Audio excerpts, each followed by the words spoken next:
ငါတားကြီးလာရင်ဘာဝါသနာပါလဲ ဖောက်ခွင့်နာဝါသနာပါတယ်အဖေတားကြီးလာရင်ဖောက်ဝယ်ပြီးဖောက်ထောင်ပေးနော်အဖေ ယောက်ျားရေနေပူနေပြီးအလုံနာတော့လေရှင်သားဘောက်ဝယ်ဖို့စူးစမ်းတာလဲစူးစမ်းတာပေါ့ အေးခဏနေနားမယ်လေမိမ transcription နဲ့နော် အဖေတားကိုဖောက်ဝယ်ပေးတော့လေ အခုနှစ်စပားပေါ်ရင်တော့စပားရောင်းပြီးလိုက်ဝယ်ပေးမယ်နော်ငါတားရင်စပားရောင်းပြီးပြီ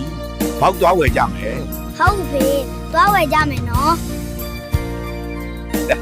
စောင်းပေါက်ဘယ်လိုဆင်ပေးရမလဲရှင် ကျွန်တော်သားကြိုက်တဲ့ကန်စုရွာကမိုးစက်နာပေါက်လို့18လေးလုံးဘုံစီ A20 နဲ့အုပ်စုံဆင်ပေးပါဗျာ